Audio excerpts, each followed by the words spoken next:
Hi everyone, this is missdivinestalls and we're going to do something a little bit different on this channel. I wanted to do this for a really long time, but I was worried about view counts or whether people would be interested. I was still caught up in the whole YouTube game.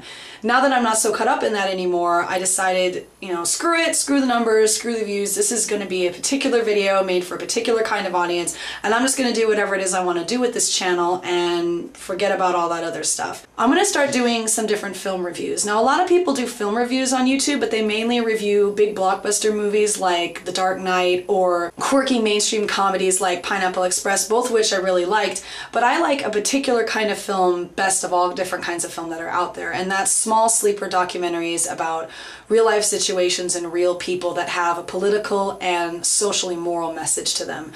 The three films I'm going to review real quickly for you are Religulous, Trouble the Water, and Stealing America Vote by Vote. Religulous is Bill Maher's new documentary, and you may have heard a bit about it.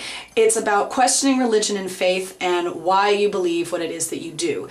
Now, it's not an attack on people of faith. Nowhere in the film does it say anything about how it's wrong to be a person of faith, how it's wrong to believe in God. That's not the case at all. In fact, Bill Maher does credit God with helping him to quit smoking and in some other areas of his life where it comes to personal growth. Rather, what he's doing is questioning, why do you believe in God? For example, he goes to the owner of a religious memorabilia shop which has like tons of crucifixes and statues of Mary and Bibles and the like for sale, and he asks this man, well, if paradise, as you call it, heaven, is so wonderful and you were working to get there, why don't you just kill yourself and go there now?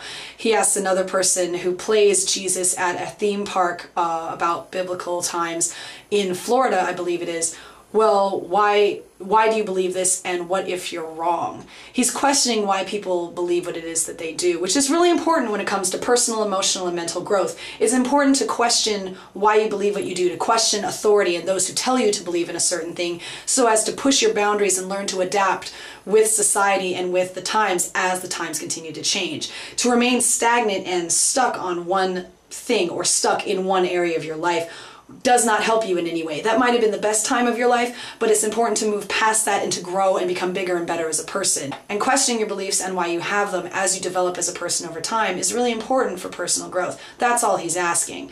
Now, in the end, he does get a little snarky and sort of attack religion and its role in mainstream politics and the deciding of presidents and the laws that get passed and bills that get passed, etc. And it's not necessarily that I don't agree with him, but some people have said that it's a little too biting and a little too snarky for their taste.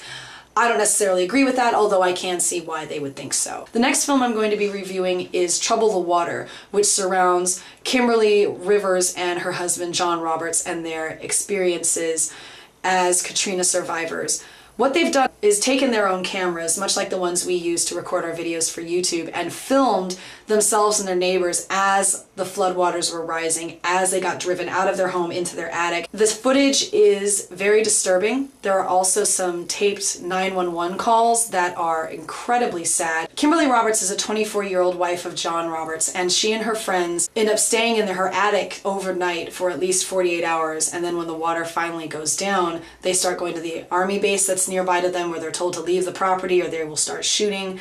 They end up traveling to a shelter near to their home where they start picking up 30 people into the back of a huge truck. They drive up to their cousin's place in Tennessee where they stay for a few days, and it follows their lives as they're starting over, trying to figure out what are they going to do now that their lives have changed so dramatically.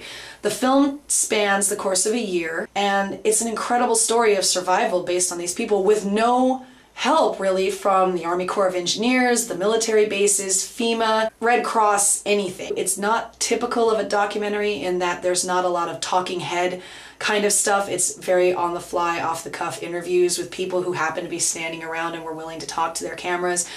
It's wonderfully done. It won the top honors for documentaries at the Cannes Film Festival of 2008, and it was most deserving. The last film I'm going to review for you is Stealing America Vote by Vote. This film is about voter fraud and the stealing of elections over time, particularly in 2000, 2004, but it also goes back to the Kennedy-Nixon run in which Kennedy was often accused of stealing the election from Nixon. I was surprised to see that voter fraud and the stealing of votes is not a new thing. This is something that has been going on for quite some time, many decades in fact. I also was surprised to learn that myself as an absentee voter am also not protected from this, unlike those who tend to go to the polls, because computers read our ballots as well, and they're having have been cases found that votes have been switched, even if you end up voting absentee, which scared me a lot because I don't want my vote tampered with. What was so maddening about this film was that they would tell you the stories about these machines and how old they are, these archaic Oregon Trail level technology machines that are responsible for protecting our most basic privilege as Americans, the right to vote, and yet they're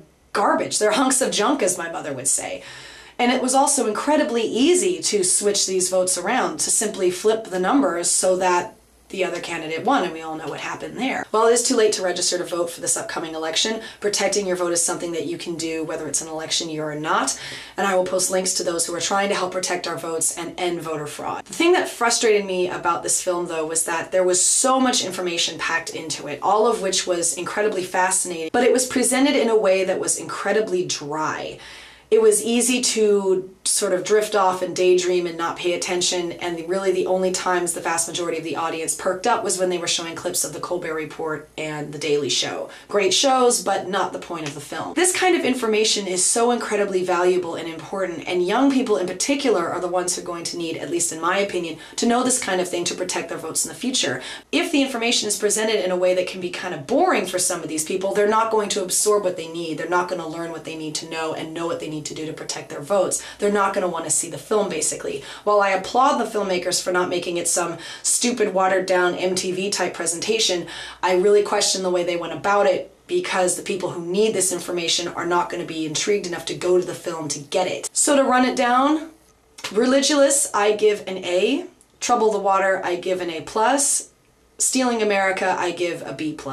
All of these films are still in their run. Some of them are coming to an end, so as soon as you can go and see it, please do so. I'll provide links in the side to all of these films and to different organizations that are working on ending voter fraud and protecting our right to vote as Americans. Thank you very much for watching, and I hope you enjoy the rest of your week.